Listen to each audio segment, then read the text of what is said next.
स्वागत है आप सभी का सी न्यूज भारत में। मैं हूं आपके साथ ज्योति श्रीवास्तव। वक्त हो चुका है महाराष्ट्र बुलेटिन का, जिसमें बात करेंगे बुल्डाना की, जहां लगभग 24 साल का युवक बहुत ही बुरी मानसिक अवस्था में घूमता हुआ पाया गया। साथ ही बात करेंगे जालना की, जहां पालक मंत्री के कार्यक्रम में पत्रकारों पर मुजोर पुलिस की दबंगई देखने को मिली है। ऐसी तमाम खबरों पर विस्तार से डालेंगे नजर।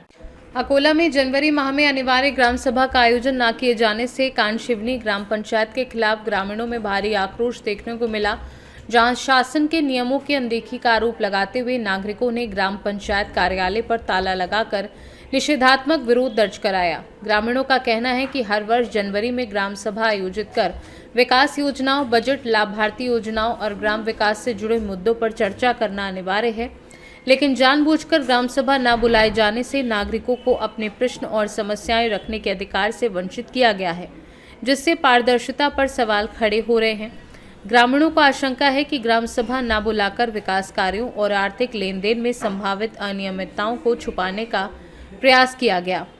मी इथे येलो, मी पाहून आलो की बा ग्रामपंचायतला लॉक आहे। त्याच्यानंतर मी इथं हॉटेलवर, पानटपरीवर, इथल्या बसस्टँडवर, समोर ग्रामपंचायत समोर असलेल्या दुकानावर विचारून आलो की बा ग्रामपंचायत आज लॉक कसं काय लागलेलं आहे, ही आज ग्रामसभा झाली काय? तो सर्व लोक सांगून राहिले की बा कुठल्याही प्रकारची ग्रामसभा झालेली नाही। यांनी झेंडावंदन केलं 8:30ला आणि हे निघून गेले। म्हटलं बा लोक इथं आले काय?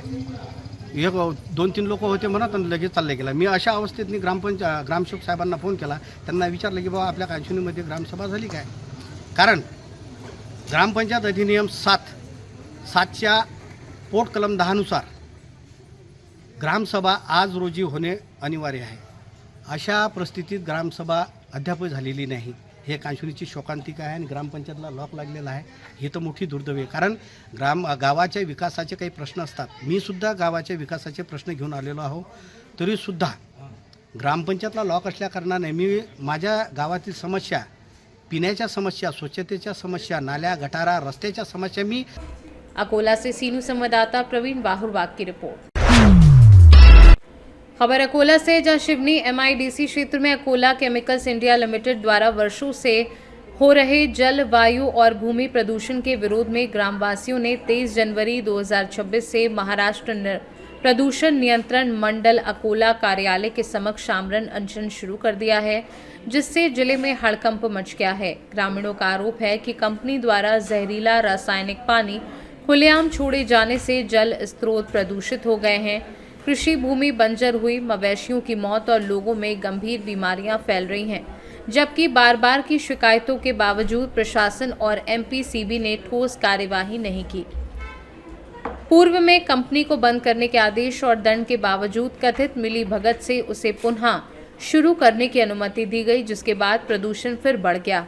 ग्रामीणों ने कंपनी पर अवैध रिएक्टर, खतरनाक गैस भंडारण और नियमों के उल्लंघन का आरोप लगाते हुए चेतावनी दी है कि जब तक प्रदूषण पूरी तरह बंद कर कड़ी कानूनी कार्यवाही नहीं की जाती, तब तक उनका आमरण अनशन जारी रहेगा। अकोला से सीनू संवाददाता प्रवीण बाहुरबाग की रिपोर्ट। बुल्डाना जिले के मलकापुर रेलवे स्टेशन पर 22 जनवरी को एक लगभग 24 वर्षीय युवक मानसिक रूप से अस्थिर हालत में मिला, जिसकी पहचान और यहां कैसे पहुंचा यह पता नहीं था। मलकापुर रेलवे पुलिस ने उसकी देखभाल का जिम्मा लिया और लगातार प्रयास के बाद पता चला कि युवक असम राज्य का निवासी है और अनजाने में हजारों किलोमीटर दूर मलकापुर पहुंच गया था। 25 जनवरी को युवक के मामा जी महेश ब्रह्मा मलकापुर पहुंचे और रेलवे पुलिस की मदद से उसे घर ले गए। युवक 14 अक्टूबर से लापता था। इस घटना ने मलकापुर रेलवे पुलिस की मानवता और निस्वार्थ सेवा को उजागर किया। साथ में लेकर प्लेटफार्म नंबर 2 पर गश्त कर रहे थे, तो हमें ये विकास नाम का लड़का वहाँ पर दिखाई दिया, जिसकी हालत बहुत ही खस्ता थी। दिखने में एक भिखारी टाइप लग रहा था। तो हमने एसआई साहब को बोला कि भाई इसको स्टेशन परिसर से बाहर करो। तो इसको बोलने लगे, तो इसको हमने बोला कि चलो तुम स्टेशन परिसर से बाहर हो। तो ये हमारा हाथ पकड़ के रोने लग गए और बोला कि मैं पिछले 3-4 महीने से मुझे घर पर जाना है। तो हमें ऑफिस में लेके आए, इसको नहलाया और इसको कपड़े दिए और उसको खाना खिलाया। खाना खिलाने के बाद इसने बताया कि भाई मैं असम का रहने वाला, आधार कार्ड था और मैं पता नहीं कैसे बंगाल पूछा, बंगाल से यहाँ पर कैसे आया मुझे इस बारे में पता नहीं है। तो इसने अपने घर का एक नंबर दिया था, जिस पे हमने संपर्क किया। तो उनके मामा जी ने फ़ोन उठाया, तो उन्होंने बताया कि भाई ये पिछले 3.5 महीने से असम से लापता है। जे मेरा भांजा 14 अक्टूबर 2025 से लापता था। उसको हम लोग बहुत ढूंढने का कोशिश किया, गुवाहाटी में भी और कोकराझार में भी नहीं मिल रहा था। तो हम लोग यहाँ से मलकापुर आरपीएफ ऑफिस से फ़ोन आया था, तभी हम लोग ये विकास बसुमतारी को यहाँ आज मैंने लेने आया है।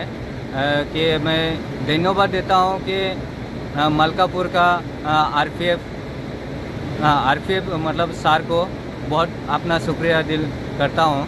बुल्डाना से सीनू संवाददाता प्रसन्न व्यवहारे की रिपोर्ट। महाराष्ट्र के जालना में गणतंत्र दिवस के मौके पर पालक मंत्री पंकजा ताई मुंडे के कार्यक्रम के दौरान पत्रकारों के साथ पुलिस ने धक्का मुक्की कर उन्हें बाहर निकाल दिया। जिलाधिकारी कार्यालय में राष्ट्रध्वज परेड की कवरेज करते समय पुलिस ने वीडियो रिकॉर्डिंग रोकने के साथ बदसलूकी की, जिससे पत्रकारिता का सार्वजनिक अपमान हुआ और मीडिया में आक्रोश बढ़ा। इस घटना को जिले में बढ़ती अवैध गतिविधियों और कानून व्यवस्था की बिगड़ती स्थिति के बीच पुलिस की नाकामी के तौर पर देखा जा रहा है। आदरणीय पालकमंत्री पंकजाताई मुंडे यांना सलामी चालू होती पोलीस दलाकडून आणि त्यावेळी इलेक्ट्रॉनिक मीडियाचे काही प्रतिनिधी चांगलं फुटेज यावं, कारण कुणालाही वाटतं आमच्या चॅनलला पालकमंत्र्यांचं चांगलं फुटेज जावं म्हणून पत्रकार गेले होते आणि ते शूट करत असताना काही मुजोर पोलीस कॉन्स्टेबल त्या ठिकाणी आले, त्यांनी धक्काबुक्की करत पोलिसांनी पत्रकारांना बाहेर हाकललं।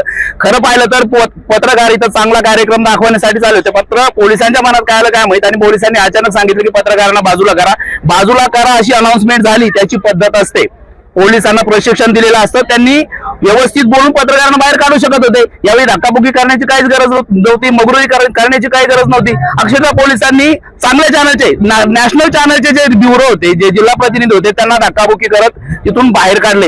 एकीकडे जिल्ह्यामध्ये 3 दिवसात 2 खून व्हायला लागले, ड्रग्ज विकताय, गांजा विकताय, सगळे अवैध धंदे चालू आहे, वाळू चालू आहे। इकडे सगळी पोलिसांची हत्या कोण चुप्पी आहे, कोण कुठून किती हत्या आणतं याचे रेकॉर्ड सगळे आहेत ना पत्रकारांकडे। पत्रकार जर त्यांच्या जागेवर आले तर पोलिसांना काम करणं मुश्किल होईल। पण अशा प्रकारे इतक्या सार्वजनिक ठिकाणी सगळे व्हीआयपी बसलेत, लोकप्रतिनिधी स्टेजच्या डाव्या साईडला सगळे बसलेत, उजव्या साईडला सगळी सर्वसामान्य जनता बसली। ज्या जनतेचे प्रश्न पत्रकार मांडतो ती जनता इथेच आहे, ज्या व्हीआयपीच्या बातम्या आपण करतो ते व्हीआयपी इथे आहेत, त्यांच्या समोर पत्रकारांचा असा अपमान आणि पत्रकारांनी हा अपमान का सहन करायचा।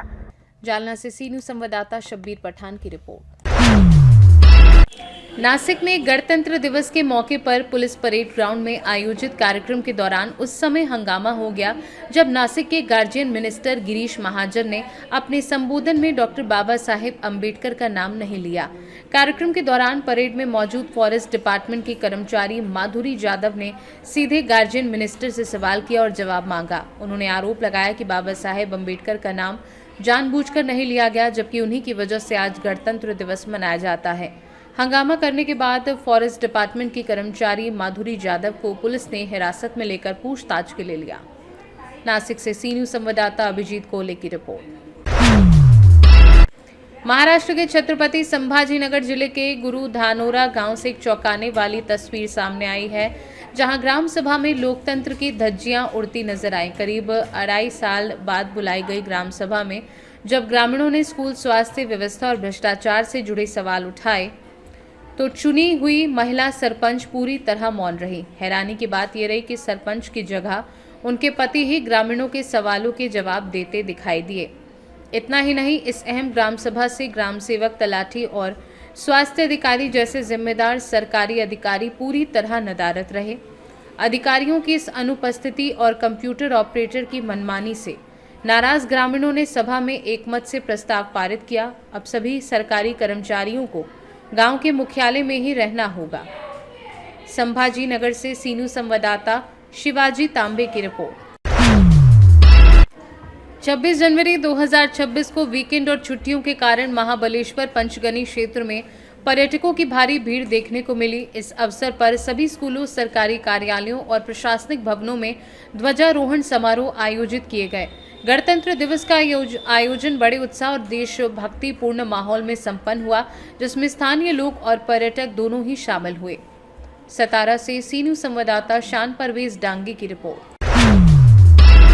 ठाणे जिले के मुमरा शहर में 26 जनवरी गणतंत्र दिवस बड़े उत्साह और देशभक्ति के माहौल में मनाया गया। इस अवसर पर मुमरा पुलिस अधिकारी और कर्मचारी ध्वजारोहण कर राष्ट्र को सलामी दी। कार्यक्रम के बाद वरिष्ठ पुलिस निरीक्षक अनिल शिंदे ने पत्रकारों से संवाद करते हुए कहा कि शहर में अपराध नियंत्रण के लिए पत्रकारों का सहयोग बेहद महत्वपूर्ण रहा है। मीडिया की सकारात्मक भूमिका की वजह से पुलिस को समय पर सूचनाएं मिलती हैं, जिससे अपराध नियंत्रण में मदद मिलती है। उन्होंने नागरिकों से अपील की कि मुंब्रा को साफ सुथरा और स्वच्छ बनाए रखना हम सभी की जिम्मेदारी है। अंत में वरिष्ठ पुलिस निरीक्षक अनिल शिंदे ने सभी नागरिकों को 26 जनवरी की शुभकामनाएं दी और कहा कि ये दिन खुशी, एकता और संविधान के प्रति सम्मान के साथ मनाया जाना चाहिए। सर, गणतंत्र दिवस के अवसर पर आप क्या कहेंगे? भाई स्टार्ट एवरीबॉडी।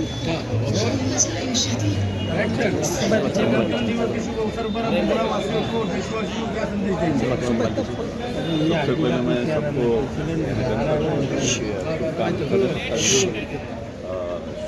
शुभकामनाएं देता हूँ, सब मुंब्रा वासियों को, देशवासियों को, और सबको आह्वान करता हूँ कि सबने भाईचारा निभाना चाहिए, जाति धर्म भाषा प्रांत रखना नहीं चाहिए, और ज़्यादा से ज़्यादा वृक्षारोपण करना चाहिए। अपने गांव ये साफ सुथरा रखना चाहिए, कोई क्राइम नहीं करना चाहिए। ये आह्वान स्थानीय लोगों को क्या संदेश देना चाहिए?